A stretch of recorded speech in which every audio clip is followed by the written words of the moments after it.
Hello friends, आज मैं आपको इनकम टैक्स में डिडक्शन के बारे में जानकारी देना चाहूँगी।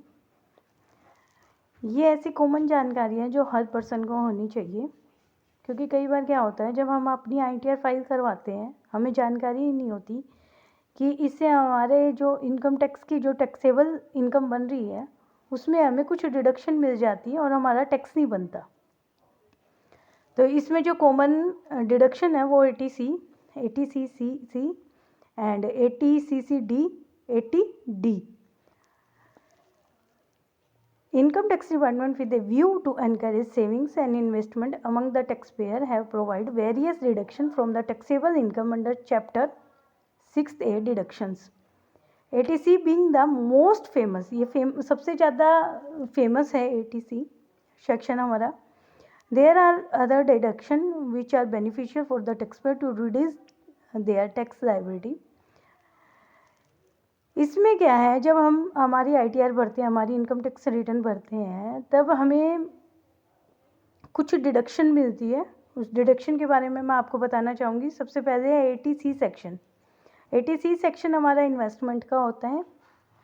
Section ATCCC insurance premium, section ATCCD pension contribution, section ATTTA investment of saving account, section ATGG house rent paid, section ATE interest on education loan. इन सभी पर अगर हमने इन्वेस्ट किया पूरे फाइनेंशियल ईयर पर तो हमें उसमें कुछ डिडक्शन मिलती है. इसी तरह आगे सेक्शन है हमारा section ATEE interest on loan home loan, section ATD medical insurance, section ATDD disable person के लिए है, section ATGGB company contribution, section ATGGC contribution to political parties, section ATRRB royalty of a patent, section TTB interest income. इन सभी जो हमारे section है इसके according हमें डिडक्शन मिलती है जब हम इनकम टैक्स रिटर्न भरते हैं. इसमें आपको सेक्शन ATC के बारे में थोड़ा सा मैं बताना चाहूँगी कि section ATC is one of the most popular and favourite section amongst taxpayers as it allowed them to reduce taxable income by making tax saving investment और incurring eligible expenses. इसमें जो भी हमने सेविंग्स की है, जो भी हमने इन्वेस्टमेंट की है, उसके लिए हमारा जो भी पैसा लगा है, हमें जो भी खर्च आया है वो हमें एलिजिबल होता है डिडक्शन के लिए. कौन कौन इसमें डिडक्शन ले सकता है? इंडिविजुअल और HUF. और कौन इसका बेनिफिट नहीं उठा सकते? Companies, partnership firm, LLP cannot avail the benefit of this deduction. इस डिडक्शन का बेनिफिट नहीं उठा सकते. The maximum deduction under section ATC, ATCCC and ATCCD1 put together is 1.5 lakhs.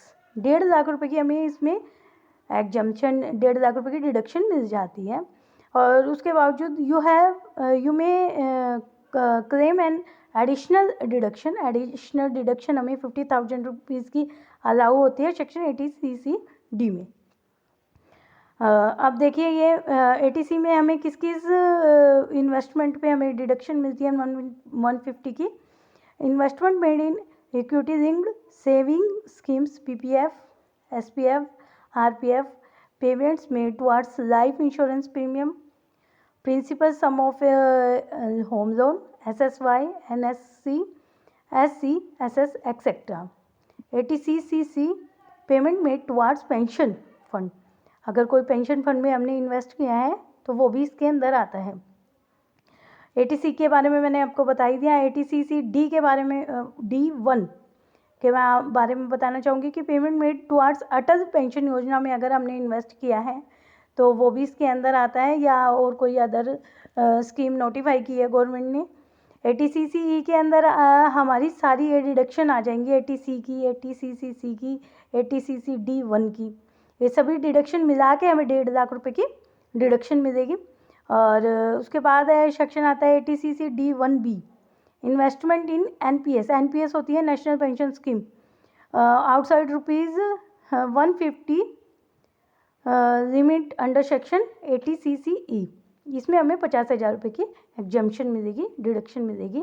ATCCD2 employers contribution towards NPS outside ₹150 limits under section 80 CCE, ये central government employees को मिल जाता है इसमें.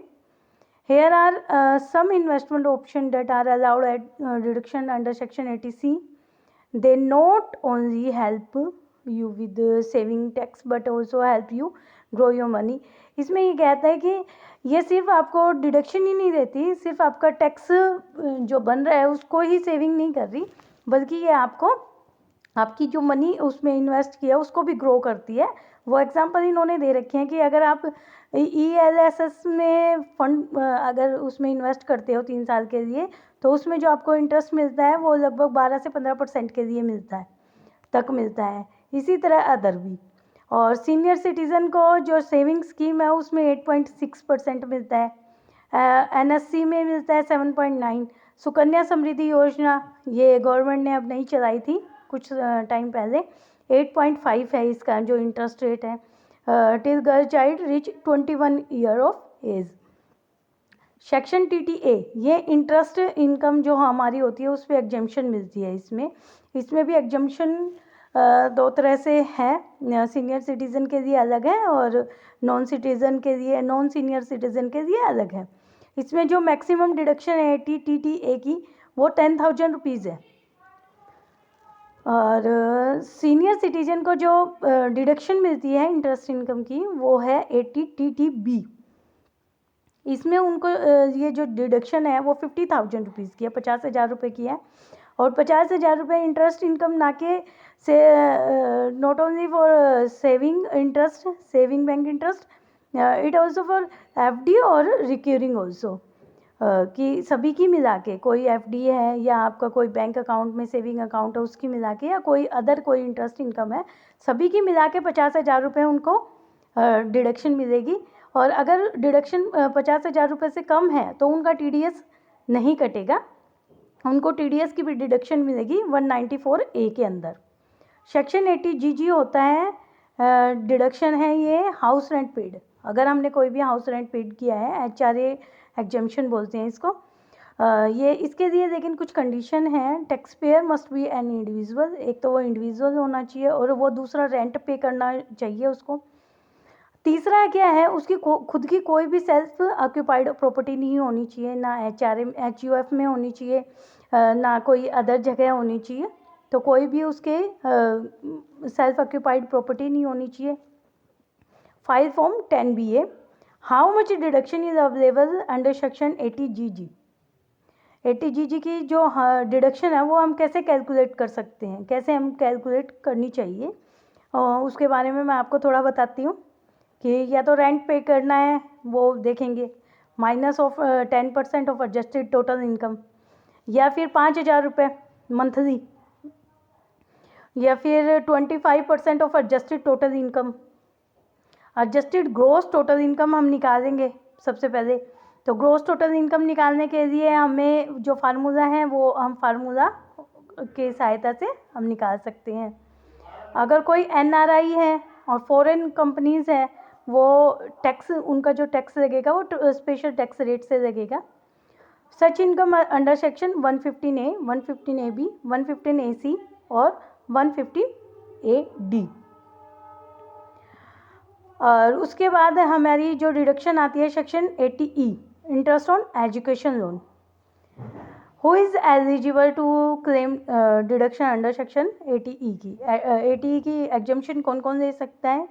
Individual can claim deduction of interest paid on education loan taken for pursuing higher education.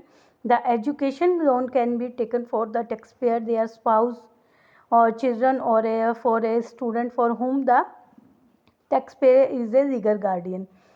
80E deduction is available for a maximum 8 years के लिए हम ये दे सकते हैं. Interest on home loan for first time home owner, ये deduction है 80EEA, which provide tax payer which with an extra deduction for paying interest on a home loan पे जो भी इंटरेस्ट है उसके लिए है ये. Whereas section 24 exemption interest on home loan up to 2 lakh. एक दूसरा सेक्शन भी है सेक्शन 24 जो होम लोन के लिए डिडक्शन देता है. तो 80EEA की डिडक्शन कौन कौन ले सकता है? The individual should not have, एक तो उनकी कोई रेजिडेंशियल हाउस नहीं होना चाहिए। On the date of section of loan, जब उन्होंने लोन उनका सैंक्शन हुआ है। 80D की डिडक्शन है मेडिकल इंश्योरेंस के लिए। इसमें सबसे पहले हमें ये देखना होता है कि पॉलिसी किसके लिए है, सीनियर सिटीज़न के लिए है या नॉन सीनियर सिटीज़न के लिए है। इसमें नॉन सीनियर सिटीज़न के लिए जो 60 साल की उम्र से कम है उसको नॉन सीनियर सिटीज़न बोलेंगे, और उनकी 25,000 रुपये डिडक्शन है। और सीनियर सिटीज़न के लिए यही डिडक्शन 50,000 रुपये है। और अगर मान लीजिए दोनों ही सीनियर सिटीज़न है तो 50 और 50 1 लाख रुपए वो हो जाती है, और 5,000 रुपये मेडिकल एक्सपेंसेस, इस तरह से डिडक्शन मिल जाती है उनको। You can claim a deduction of 25,000 under Section 80D and insurance for self, spouse and dependent children. An additional deduction for insurance of parents is available up to rupees 25,000। 25 parents के लिए हो गई, 25 खुद के लिए। अगर मान लीजिए कोई deduction for medical treatment of A dependent with disable, कोई भी डिसेबल है तो उसके लिए डिडक्शन अलग से मिलती है 80DD में। 80DD में डिडक्शन उसके लिए अलग से मिलेगी। और वो नॉर्मल डिसेबिलिटी के लिए जो है डिडक्शन 40 to 79%, अगर उनमें कोई डिसेबिलिटी है तो उसके लिए 75,000 रुपीज़ है। अगर जो डिसेबिलिटी है वो 80% से ज़्यादा है तो उसकी 1,25,000 रुपीज़ मिलेगी। पेमेंट और deposit to specified scheme. Section 80DDB deduction for medical treatment. Medical treatment के लिए जो डिडक्शन मिलती है who is eligible to claim this deduction. You can get a deduction for any money you spend on medical treatment for your self on your dependent. अगर 60 साल की उम्र से कम है तो उन्हें 40,000 रुपये, और 60 साल की उम्र से ज़्यादा है तो उन्हें 1 लाख रुपये, और विच एवर इज़ लेस, या फिर उनमें से जो अमाउंट हमारा लगा है, जो हमें खर्च किया है, उन दोनों में से जो कम है उसकी डिडक्शन हमें इसमें मिलेगी। For reimbursement claim, any reimbursement of medical expenses by an insurance company or employer shall be reduce from the quantum or deduction that taxpayer can claim under this section. Also remember that you need to get a prescription for such medical treatment from the concerned specialist to claim such a deduction. इस तरह से आप section 80DB की भी deduction ले सकते हैं जब अपनी इनकम टैक्स रिटर्न भरते हैं। इस तरह से आपको जो भी मैंने जानकारी दी है, अगर आपको उसमें कोई भी डाउट है तो आप मुझे कमेंट करके लिख सकते हैं, उसके बारे में पूछ सकते हैं। अगर आपको ये जानकारी थोड़ी भी हेल्पफुल रही है तो लाइक और सब्सक्राइब करें। Thank you.